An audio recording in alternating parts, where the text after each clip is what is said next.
Welcome and thank you for joining us on Birth Mother Matters in Adoption with Kelly Rourke-Scary and me, Ron Rains, where we delve into the issues of adoption from every angle of the adoption triad. Do what's best for your kid and for yourself, because if you can't take care of yourself, you're definitely not going to be able to take care of that kid, and that's not fair. And I know that my daughter will be well taken care of with them. Don't have an abortion. Give this child a chance. All I could think about was needing to save my son. My name is Kelly Rourke-Scary. I am the Executive Director, President, and co-founder of Building Arizona Families Adoption Agency, the Donna K. Evans Foundation, and creator of the You Before Me campaign. I have a bachelor's degree in family studies and human development and a master's degree in education with an emphasis in school counseling. I was adopted at the age of 3 days, born to a teen birth mother, raised in a closed adoption, and reunited with my birth mother in 2007. I have worked in the adoption field for over 15 years. And I'm Ron Rains. I've worked in radio since 1999. I was the co-host of 2 successful morning shows in Prescott, Arizona. Now I work for my wife, who's an adoption attorney, and I'm able to combine these 2 great passions and share them on this podcast. If you enjoy this podcast, make sure to rate and review us on whatever platform you use to listen to us, and follow us on Facebook, Instagram, and Twitter. Look for AZ Adopt Podcast. Arizona is in the news again. This time it is regarding the new abortion bill that has passed that Arizona Governor Doug Ducey signed this past Tuesday. So he just signed a sweeping anti-abortion bill that bans the procedure if a woman is seeking it solely because the fetus has a genetic abnormality such as Down syndrome. Doctors who perform an abortion solely because the child has a survivable genetic issue can face felony charges. The proposal also contains a raft of other provisions sought by abortion opponents. This is amazing that this has passed. I think this gives me confidence that we are still moving in the right direction in saving babies' lives. I think that I was personally surprised when it passed because I didn't know that we would have enough stamina, to get something like this to go through. So again, I'm personally, my opinion, not Building Arizona Families as an agency or anybody else.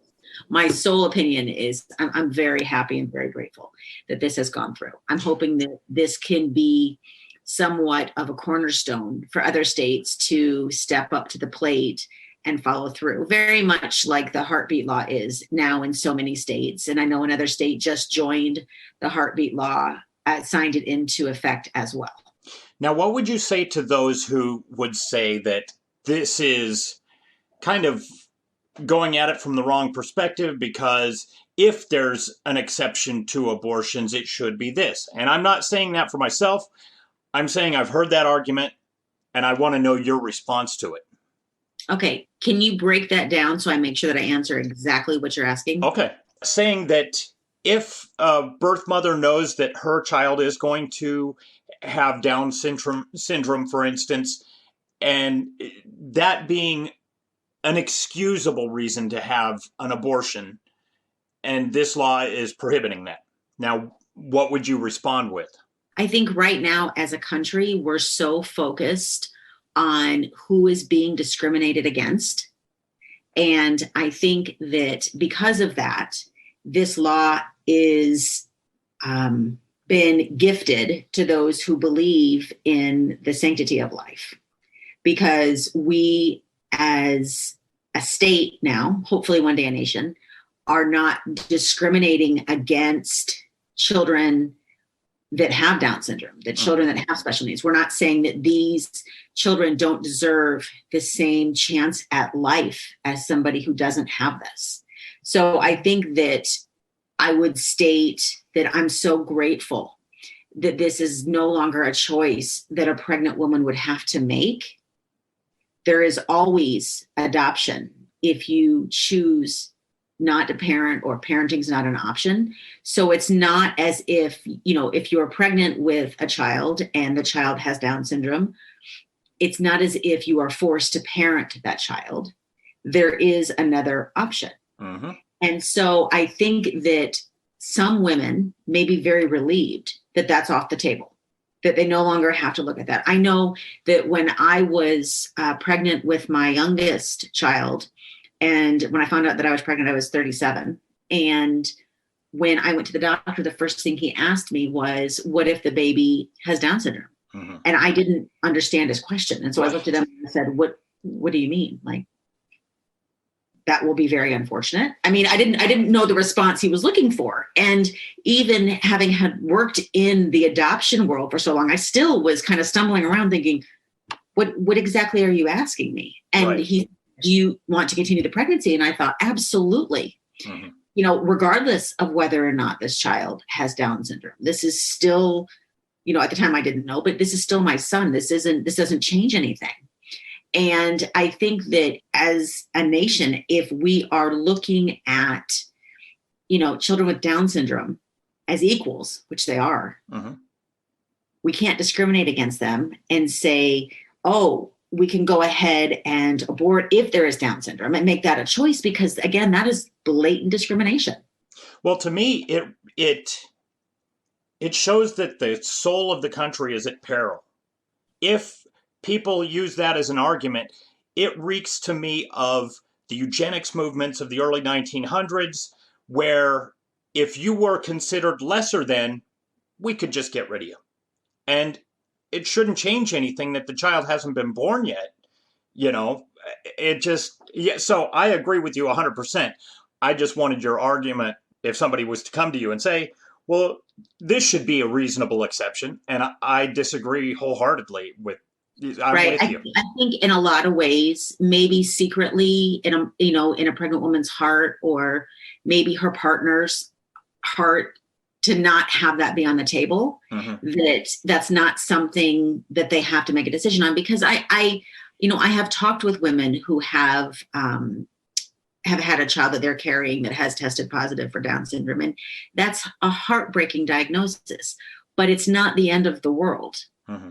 And like they stated in the law that passed, it's not a life-threatening, in and of itself, a life-threatening condition. And so does it mean that you or your child may have more challenges in life? Sure.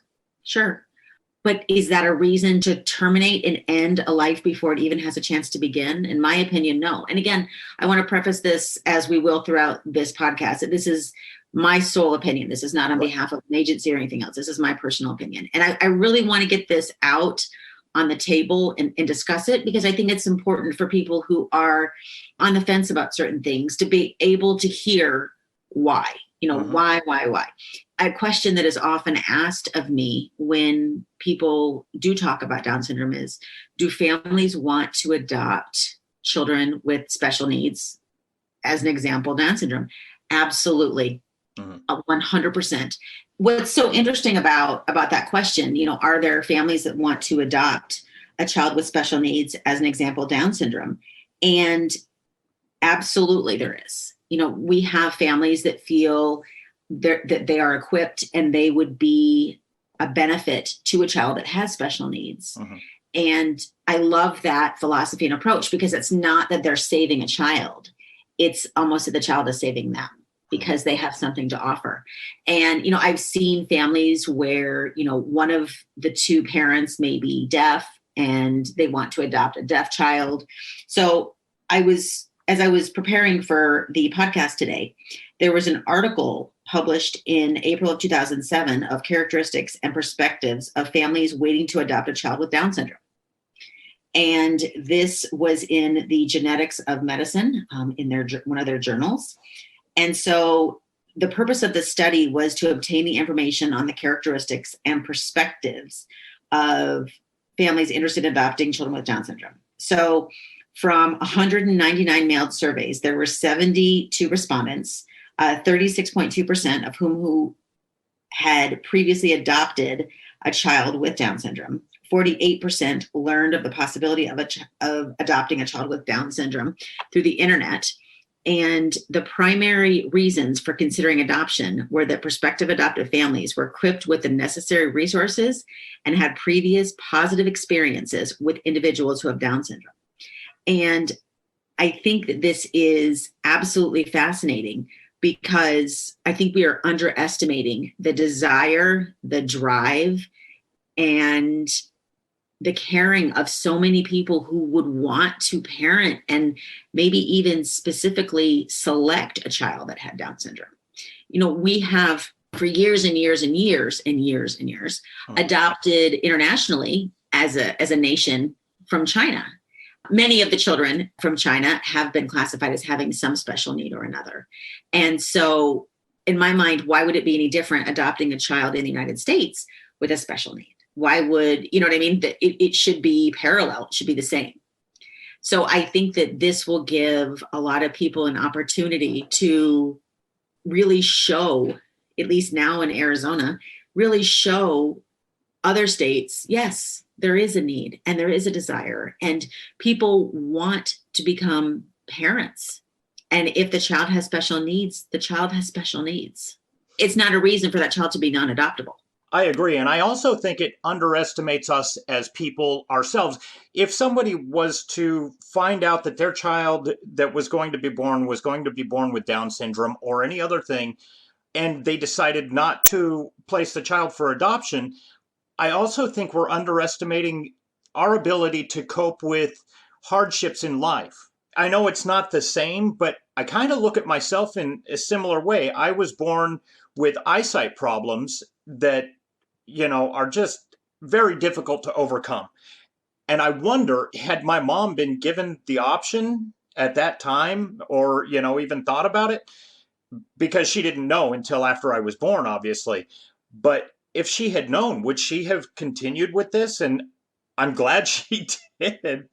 I'm glad that I'm here. And I know that it was difficult for her. And I'm sure at the time she was probably like, I don't have the tools or, the means to deal with a child that's not quote unquote normal. But in my opinion, she did a fantastic job. She stepped up to the plate. And I think people can step up to the plate. I, of course, look at myself and think, I don't know if I could have raised a child with Down syndrome. But if presented with that option, you hopefully will step up to the plate and get better as a human being and rise to the challenge. Sure. And again, it won't be for everybody. There will be birth parents that say, you know what, I know that I can't provide the quality of life to my child that my child deserves.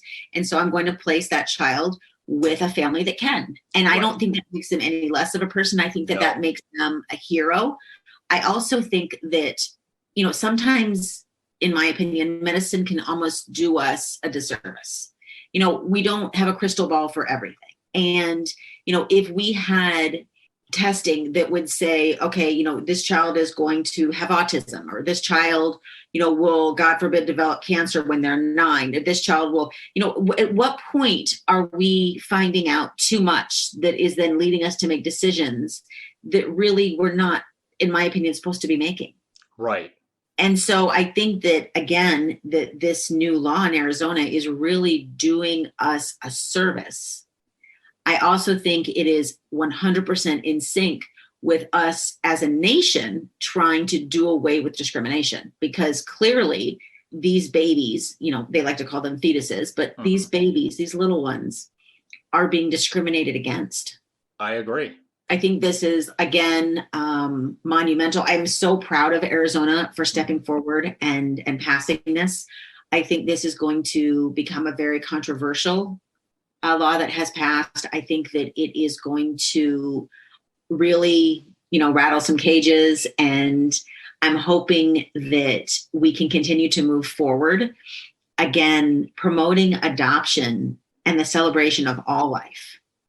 Is really our goal and always has been our goal, especially in the adoption world.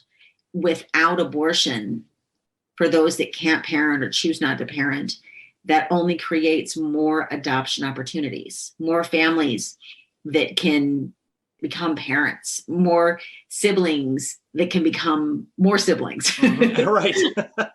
So I think that it just gives us so many more opportunities, and it's such a gift. It's such a gift. So I think that again, moving forward as we, wade in uncharted territories, I think that we as a society really need to look at this for what it is and look at the positives. The glass is half full. There's no lemons here. And if there was, we'd still make lemonade. But at the same time, maybe Arizona can stand proud and we can see other states line up behind us to show everybody how much these children are really valued and how much they're wanted. And that there are families out there that desperately want a child and would love to have a Down syndrome child and would look at that child the very same way they would look at a child that didn't have Down syndrome. Right. And I think the underlying message here is all children are valued and wanted. We have a pregnancy crisis hotline available 24/7 by phone or text at 623-695-4112, or you can reach us on our toll-free number at 1-800-340-9665. We can make an immediate appointment with you to get you to a safe place, provide food and clothing, and help you get started on creating an Arizona adoption plan, or just give you more information. Check out our blogs on our website at azpregnancyhelp.com and follow us on Facebook, Instagram, and Twitter by looking for AZ Adopt Podcast. If you enjoy this podcast, make sure to rate and review us on whatever platform you use to listen to us. Birth, Mother Matters, and Adoption was written and produced by Kelly Rourke-Scary and edited by me. Thanks go out to Grapes for letting us use their song I Don't Know as our theme song. Join us next time on Birth, Mother Matters, and Adoption. For Kelly Rourke-Scary, I'm Ron Rains, and we'll see you then.